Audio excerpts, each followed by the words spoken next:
Hello friends, मैं प्रियंका ठाकुर आज आपको अगन मास की गणेश चौथ की व्रत कथा सुना रही हूँ। अगर आपको पसंद आए तो लाइक कीजिए और प्लीज़ सब्सक्राइब जरूर कीजिएगा। आप कथा सुनिएगा और आपके मनोरथ पूर्ण कीजिएगा। कथा। पार्वती बोली, हे पुत्र, अगन मास में किस गणेश की पूजा करनी चाहिए? गणेश जी बोले, दुर्गे, इस मास में श्री गजानन की पूजा करनी चाहिए। दिन भर निराहार रहकर ब्राह्मण को भोजन करावें, चंद्रमा को अर्घ्य देकर पूजन करें। पूजन के अंत में तिल, जौ, धूप आदि से हवन करें। त्रेता में दशरथ नाम के धर्मात्मा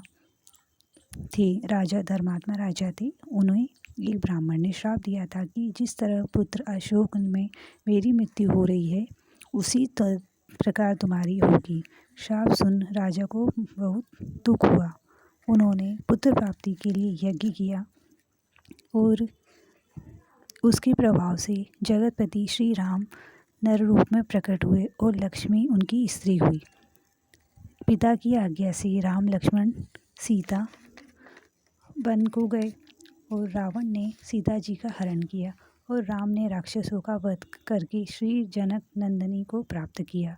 सीता जी के वियोग में श्री राम सीता को ढूंढते हुए रियसमुख पर्वत पर पहुँचे। वहीं पर सुग्रीव से मित्रता की। हनुमान के साथ वानर सीता की खोज करने के लिए लगे। वहाँ वानरों ने संपाति को देखा। संपाति बोला, तुम कौन हो और इस वन में क्यों आए हो?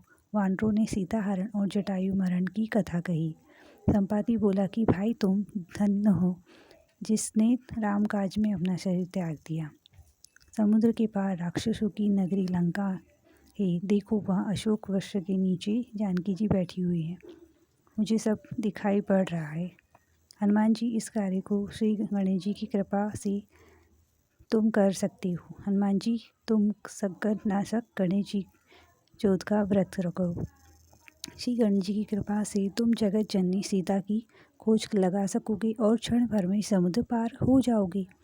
हनुमान जी ने गणेश चौथ व्रत किया और उनकी कृपा से क्षण भर में सागर पार हो गए। श्री कृष्ण बोले, राजन, तुम भी इस व्रत को करो और संग्राम में शत्रुओं को जीतकर अपना राज्य प्राप्त करो। युधिष्ठिर ने श्री कृष्ण के वचन सुनकर व्रत कर अपने राज्य को प्राप्त किया।